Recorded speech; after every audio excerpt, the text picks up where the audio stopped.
The Ducks enter a longer off-season with question marks aplenty after a lethargic showing in the first round of the Stanley Cup playoffs. Coach Randy Carlyle's crew was swept by the San Jose Sharks, and the Ducks didn't put up much of a fight. It's clear they must adjust to the NHL's evolving game and employ a style that emphasizes smooth skating along with an up-tempo offensive attack. Advertisement. Carlyle has leaned on a tough, physical approach through the years, but Ducks general manager Bob Murray expressed the utmost confidence Carlyle is the man for the job as the team seeks to adapt.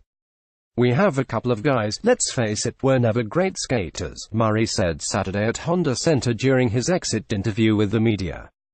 "How do we improve that? We know we've got to make some changes.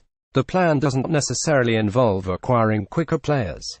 Murray pointed to the attacking style the Sharks used and said he would like to see the Ducks skate in similar fashion. "That means less passing between defensemen at the blue line and overall playing beneath the face-off dots." Former 50-goal scorer Corey Perry has failed to live up to his sizable contract over the last 2 seasons, with fewer than 20 goals in each of those campaigns.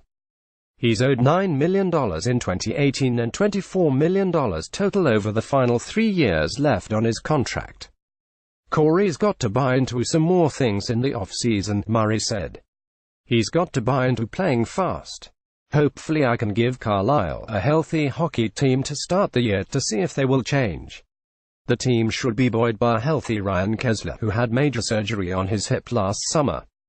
The former Selke Trophy winner had to learn how to stride again, and he frequently missed practice after making his season debut in December. There's also Patrick Eaves, who was diagnosed in October with Guillain-Barré syndrome, a rare autoimmune disorder." Murray said Eaves has recovered, though he's now dealing with a torn labrum. The winger underwent surgery on his shoulder. Murray wasn't sure which one, and should be available in mid-October. Eaves was sorely missed after playing in just 2 early season games. The 33-year-old had 33 goals in 2016-17 and was expected to be slotted in a first-line winger to the left of Ryan Getzlaf. The Ducks captain averaged more than a point per game, but Murray noted that Getzlaf looked exhausted at the end. The reason, ostensibly, is because Getzlaf logged a dizzying amount of ice time, often approaching 25 minutes a game. "In today's hockey you can't just play 4 or 5 defensemen and 9 forwards," said Murray, who believes the fourth line should play between 10 and 14 minutes each game. That unit's usually skated between 5 and 7 minutes. "You cannot play fast if you're only playing that number of players. Our schedule's too hard, it's impossible.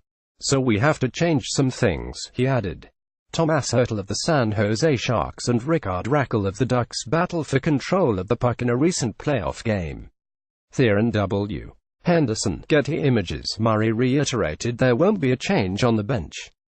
After all, the GM had no issues with the job Carlyle did and said he found it remarkable the Ducks even qualified for the playoffs considering the rash of injuries with which they contended. The coach is still waiting for the numbness to subside. He surely didn't see a sweep coming after the Ducks reeled off a 5-game winning streak to capture home ice advantage in the first round. Only then will he dive deep into player evaluations. When you go extended periods, playoff runs, you don't get the numbness that you feel today, or yesterday, or the day before, and that's a feeling you'll never experience unless you've walked it, said Carlyle, whose group reached the Western Conference Finals 1 season earlier. Those are not the good days because you're looking, and it's almost a state of depression that you go into that you don't know really what you should be doing that day to move on from it. Advertisement. You come back to the rink, you see your coaches, you see some of the players, you see your training staff, you see management, and everybody is moving forward together because you can't sit and dwell. We can't change what happened, but we have to prepare to make sure it doesn't happen again. In spite of the disappointing outcome, there were positive developments. Rickard Rakell once again eclipsed the 30-goal plateau and established himself as a bona fide scoring threat. Andre Case and Brandon Montour proved the top-flight players in the first full seasons in the NHL. Adam Henrique's arrival gave the Ducks another capable center. And, of course, there was goalie John Gibson, who was superb when he wasn't dealing with minor injuries. But goaltending tends to cover up a lot of crap, Murray said.